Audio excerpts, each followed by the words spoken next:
Good morning, everyone. So, after a long time, almost 1 week, okay, welcome back in our financial services classes, where we are going to continue with our mutual fund topic. Where in last classes we have seen the meaning and advantages and limitations of your mutual funds. Okay, so today we'll try to understand the difference between fund unit and shares. That means if we are investing in a fund unit and if we are investing in a shares directly in the shares of any company or companies, what will be the differences? Okay, so very first we'll check out fund unit, investment in more than one security or companies.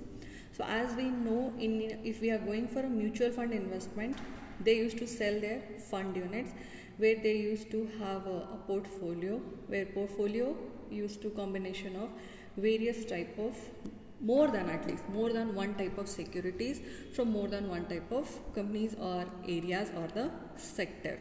Okay, that's why we can say if I have invested in a fund units, that means my investment in a more than one security or companies. But if I am going to invest in a shares of any company, then it will be an investment in a single company. Clear? Then next we have in the meaning also, or in your advantages of mutual fund also, we have seen when we are investing in a fund units, as your first point is second point is related to your first point. Okay, first point only we are saying that investment in more than one security or companies. That means in case of your fund unit investment, diversification is possible. Okay, but in case of your shares, diversification is not possible because you are investing in a single company. Okay, then next we have mutual funds are managed by professional and all necessary research is done by them. This was also part of our advantage, where we have seen mutual fund used to have the proper portfolio managers, fund managers who used to take care of investors' money in a proper way. They used to do all the required research, they used to prepare the data analysis, and just investor has to take the final decision. So management done by your portfolio managers in case of mutual fund. But in case of shares, you have invested in a share of any company, and it will become your responsibility to do all the proper research or to contact to some financial advisors and to keep eyes on the company's ups and downs, price movements, so that you can decide whether I have to buy or I have to sell further. Okay, so this is your three difference between your fund unit and shares investment.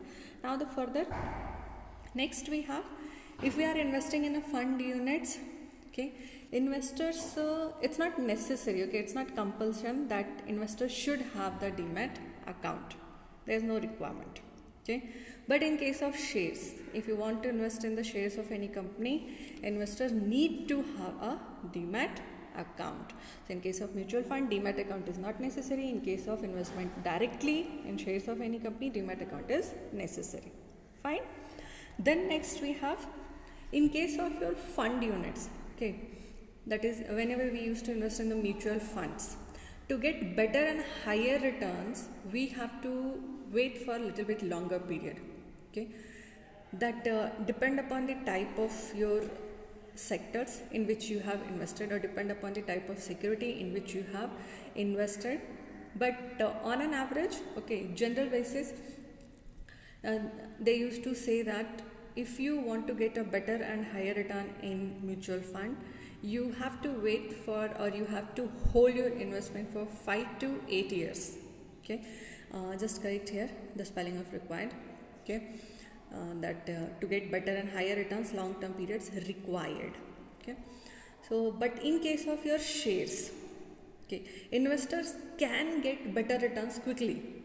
Investors can get better return quickly, but investor has to use the right strategy of selling, buying, or holding these securities. Okay, that means you have to act very quickly what will happen in the market.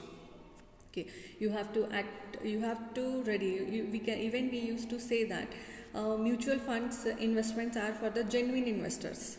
Okay, and we used to say that it is for small investors, all types, small, medium, long, all can go for your mutual fund. Shares, we used to say it is not for the small investors, and it is good for speculators. I hope you have heard bull and bears. Bull make your price to go up, bears try to make your price down. So according to that, what trend is going in the market, okay, according to that, investor has to use the right strategy, whether at this movement I should buy the shares, or I should sell the shares, or I should hold the shares to get a better return. Okay, so in case of shares, this is all the game of perfect timing. Okay, but in case of mutual fund, just hold for a longer period, 5 to 8 years. It will give you a better and higher returns. Okay, then next, in case of mutual fund, risk factor is comparatively low. Okay, in any type of financial instrument, we can't say that there is a risk factor is zero. No, always the risk factors are present, only we can minimize it or we can moderate it, control it, but total elimination never possible. Okay, but in mutual fund, risk factor is low. Okay, but in case of shares, risk factor always used to be higher. Okay, so these all are the difference between your fund unit and shares investment. Kindly keep in your mind and even write down in your notebook. Further, we will check what are the different risks related to your mutual fund investment, or even in general we can say related to the investment in financial instruments. Okay, very first we will have the word market risk.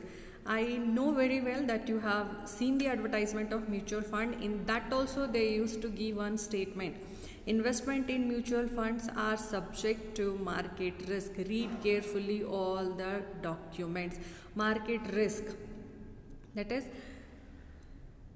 any type of risk, okay, or losses which investors may experience, okay, due to the some factors which is going to affect the overall performance of financial market in which the investor is involved.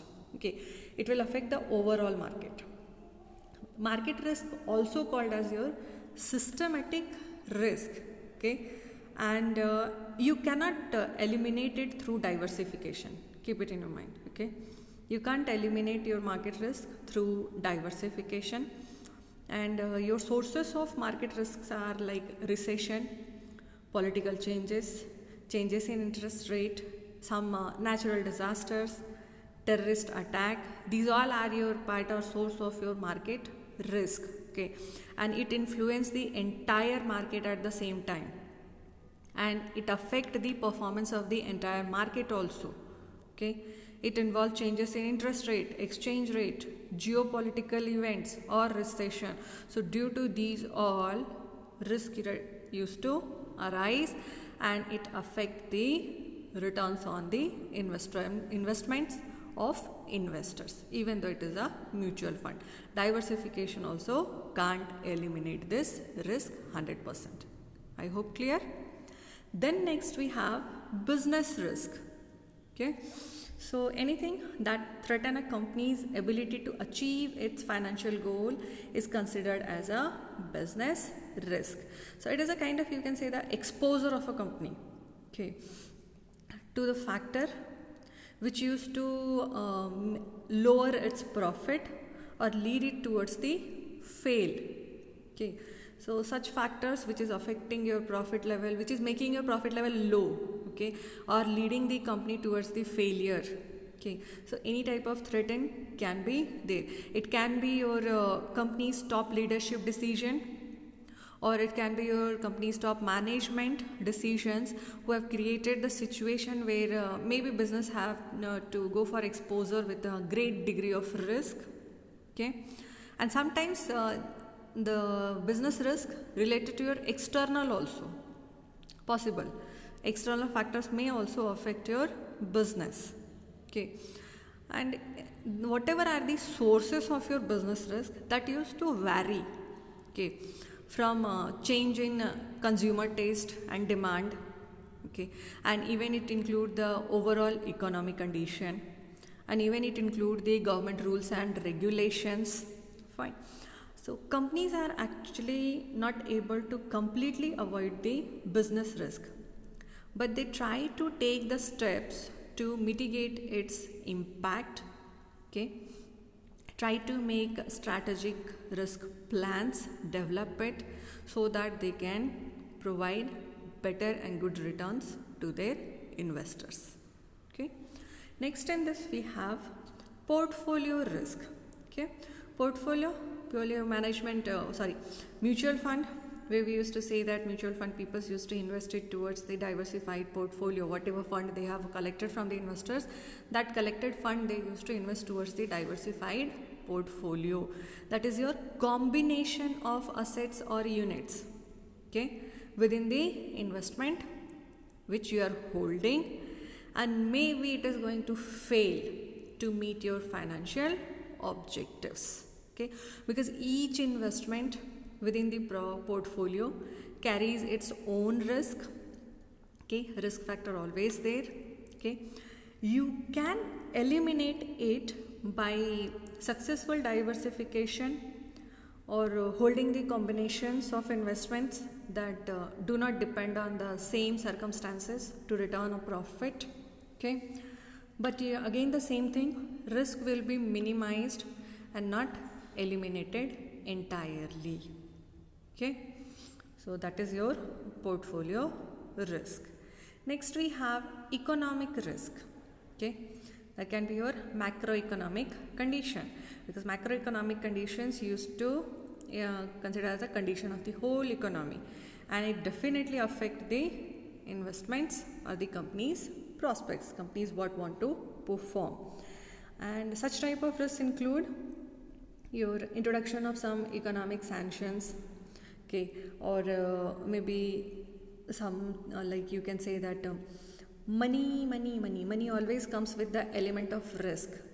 Okay, money always comes with the element of risk.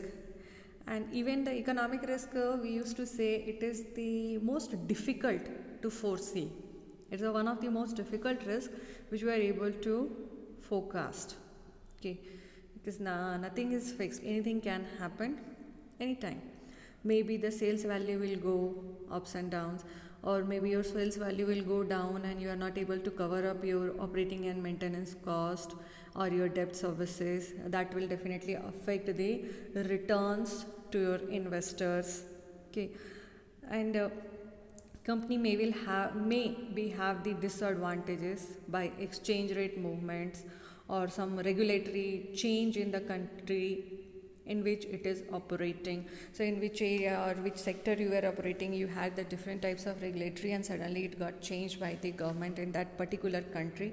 So automatically you have to also change according to that, and that changes will affect the returns of investors. Okay, so these all are your economic risk. Next we have, or you can say the last for the day, we have political risk. Okay, it is the risk of financial, market or personal losses because of political decision or disruptions. So what that is we are saying, here we used to say it as a geopolitical risk also. Okay, that is a political decision by the government leaders in relation to your tax, or in relation to your currency valuation, or in relation to your trade tariffs or barriers, or maybe in relation to the investment, or it can be the some laws, labor laws like that, or some regulations related to environment in which you are running your company or the organization. Okay, so these all actually affect the business condition and profitability. Fine. And when we say these all affect the business condition, profitability, automatically it will affect the again investors' interest also, whether it is an international market or whether it is the domestic market. So these all are the some risk which you can minimize, but total elimination never possible. So for the day, this much. Kindly go for the classes, and please again I'm requesting maintain your notes. Okay, so thank you, have a nice day.